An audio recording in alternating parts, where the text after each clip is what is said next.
Hey there, I'm Andrew from Club Ready DJ School, and in this video I'm going to show you how to transition between EDM and Trap and back again in the easiest and most efficient way.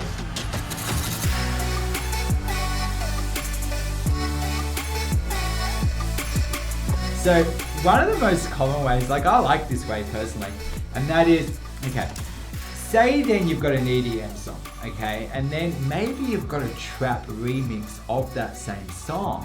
See, what I could do is, let's say I've got a song here, Bigfoot, right? So let's imagine this is playing, this is the EDM, I'm at 128, and let's say it's building up now, right, to the chorus, and then you got the drop, okay?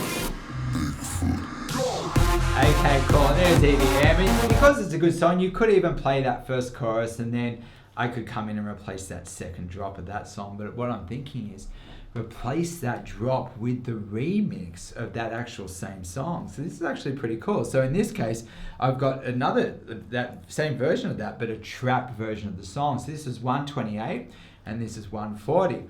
So I'm actually going to do, I'm not even going to move the BPMs. I'm just going to actually sort of like do a 1 bar mix, that Bigfoot, that pre-drop vocal. So what I'm going to do is over here, I've gone and grabbed, so here's the drop, okay, there's the drop, and I've gone and put a cue point 1 bar earlier on that Bigfoot. Have a listen. Okay, cool, and then over here, I've got my cue also on that point, listen, that, okay, and they're both the same. So let's say it's building, okay, so this song's building, and then I'm going to have my volume up, and then at that point I'll say Bigfoot and I'll take up the volume.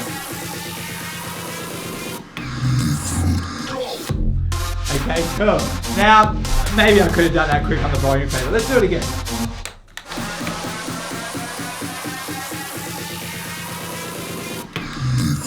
Yeah, and I just smashed it out that time. Probably wasn't, that was probably better. So meaning, you see what I mean? I've gone from 128 to 140. And now I've done a mix and it's the same. So you could actually go grab that pre-drop vocal, put a cue point on it, that 1 bar before. So usually, sorry to elaborate, 1 bar before the drops for this kind of music, it might have a pre-drop vocal or some kind of pattern. And if it's a remix, the chances are it could be the same for both songs, even though they're both different BPMs and the choruses are obviously both different. So okay, so I could go grab my that 1 bar earlier, and then when it gets there, smash, and that's when I can do my replace. So I'll do one more, fun. Just there it is, coming up, coming up, coming up. Cool, and then I've done a change and now I'm at 140. Okay, so that's one example, okay, and that works really well when you're doing remixes. So I've got an EDM song and now I've got a trap version of that same song. So let's go have a look, what else we got? So actually, now this one, okay, again, I'm gonna do like the same kind of concept now with putting like an EDM, like so I've got Spaceman by Hardwell at 128, and then I've got a remix of that same song. So let's do that first and then we'll go into 2 different songs in a sec. So this one here, okay, that's 140, this is 128. So another method is to actually be moving the BPM significantly. Now, here's the thing. They say, right, that you could probably move the BPM 5 BPMs from the original speed without people really noticing, right? But that's going to be the case more so with like popular songs. So let's say I'm doing R&B and hip hop and I've got one song at 90 and another song at 100. I could comfortably meet both those songs at 95 and move them both 5 even while the song's playing and probably get away with it without people really noticing. Okay, but to move it, let's say I've got 128 and 140. That's a fair distance. Well, you know, I probably could meet in the middle, but in this case, I'm going to start with this one at 128. Right, so I'm going to take the one from 140 to 128 and I've got my cue here 16 bars before the drop, and what I'm going to do is I've got this cue also 16 bars before the drop, and what I'm going to do is I'm going to hit play, beat match, and then 8 bars before the drop I'll get this one out and then it's building, and that's the best time to do BPM moves. Like let's say it's building up towards the drop, and then in that build, then I'm going to build it back up to its original speed, and I've actually moved it in the build up where people aren't hearing it 12 BPMs, and I'll show you. Let's give it an example. So I've got this one at 128. Let's say this is the actual song playing. Okay, so you've got that, right? And listen, it would have gone to, that's the actual chorus, and I'm going to put the trap version of that on that instead. So So let's say now it's coming up.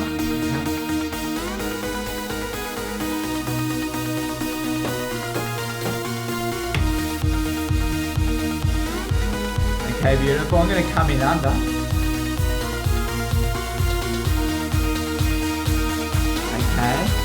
And now I'm going to roll this one out. And now I'm doing the move.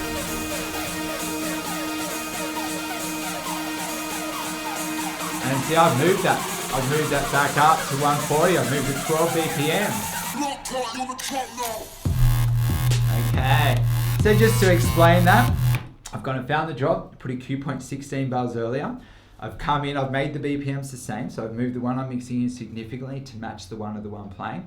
I had 8 bars to beat match, then 8 bars before the drop. I cut that out, right? Well, I didn't cut it out with the volume. I found rolling it out with the mids so it doesn't just disappear. So I rolled it out, got that out, and then 8 bars. I've got 8 bars, they're building.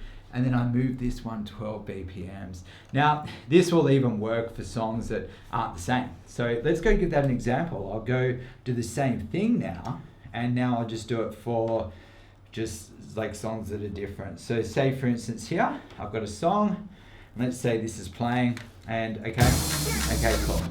Okay, so this is playing. And now let's pause that for a sec. So let's say I've got that one playing. That one's 100 BPM, right? And I go over here, I'll grab another one. And I'll grab this one, and this is a bit more bass house-ish. And what I've got is this one's 128, okay? So that's like before I was moving at 12. Now I'm gonna try and move at like 28. That's pretty intense. So let's say first of all you're gonna move the tempo fader, but sometimes you're limited to how far you can move the tempo fader based on your tempo range here. So at the moment I've got that on 0.10, which means I can only really take it about 10 BPMs, and I need to take it a lot more. So if I hit that, I'm going to take that to plus 16. So that means if I take it as far as I can, that goes to 107.5. Now to go further than that goes into wide, and then you just lose all sensitivity on your tempo fader. So I don't know if I'd actually go into the wide bit. Well, not for this anyway. Personally, that's maybe a personal preference. So I go here, take it to 16, and I can get it as far as 107.5. So this is the one I'm mixing in, okay? And the original speed on that's 128. So this one, I would probably then, just while the song's playing, get that to 107.5 so I can mix this one in. So let's have a listen. And again, I've gone and put the cue 16 bars before the drop. I'm gonna do the same method, but they're different songs this time. So I'm gonna come in, 16 bars out, 8 bars to beat match, then I'll cut that one out. This one will come in the build up. I'm gonna move that over 20 BPMs, and let's see, I'll give it a go. So in this little build up here, I already moved it almost 5 in that little build up here. So then I see my point coming up, that's 16 bars out, 8 to beat match.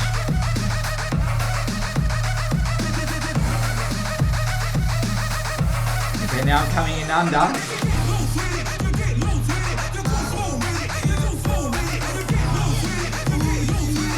Rolling. So I've rolled this one out, and now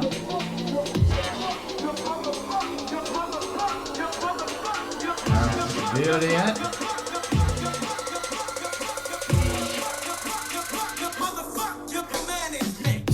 Okay, and there we go. So that's actually pretty sweet. So just actually go find the part you want. In that case, I had the build up actually, so it's not quite the drop actually. So I found like 8 bars before the drop and went back 16 from there. Had 8 bars to beat match, 8 bars to come in, and then by the time I took that out, this one's building on its own, and that gave me some time to move the BPM.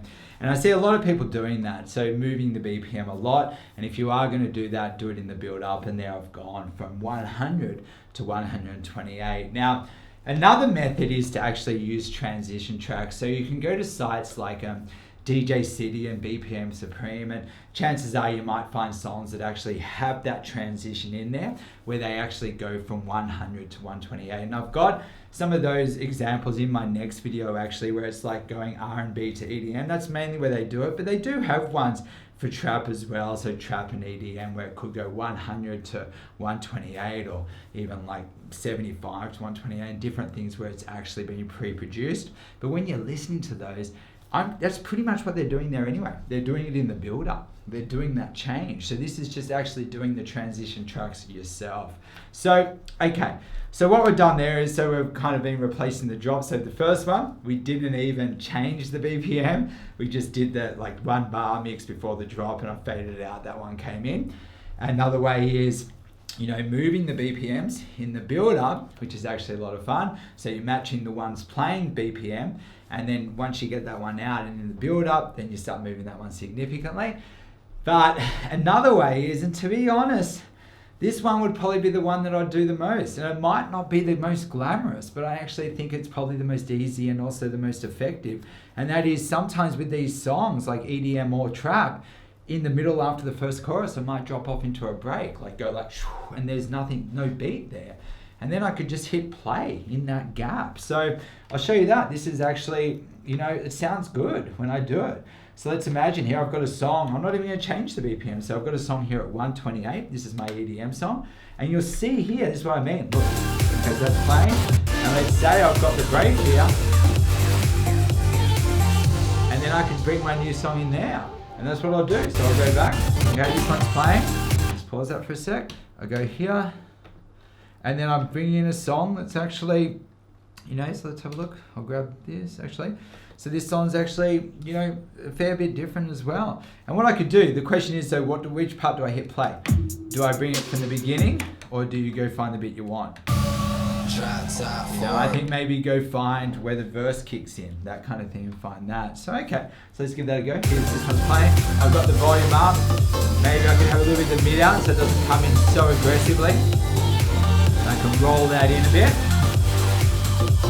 Okay, and I might let there be a bar or two. So I go 1, 2.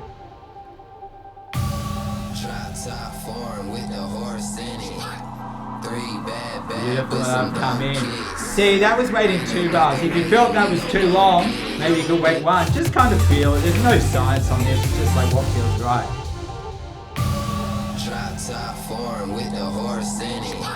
And you'd be surprised, you know, it's just actually mixing into the break, and mixing into the break where there's no beat. If there's no beat, I don't have to beat match. So I could go in, I could even go to R&B on that. So I'll give you an example, let's say, and that's what my next video is all about, actually doing R&B and EDM.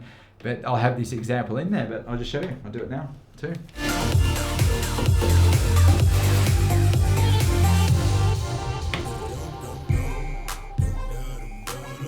Cool, and then I've done, like, you know, that's 30 BPMs different. Now, for a limited time, I have a free advanced course where I'm going to show you how to do mashups on the fly, how to use the EQ for flawless transitions, and also when is the best time to use effects and loops to bring a new level of excitement to your mixing. So check out the link below for that. And also, if you're new to DJing or have an important show coming up and want to make 100% certain that you're ready and create a really good first impression, assuring repeat shows wherever you play, you 100% must check out the Club Ready DJ course. This course has taken thousands of people from zero to hero, and I'm confident by the end, you're gonna know what it takes to DJ at the highest level. So check out the links below for that. Anyway, hit subscribe so you never miss a beat, and remember, you only get what you go for.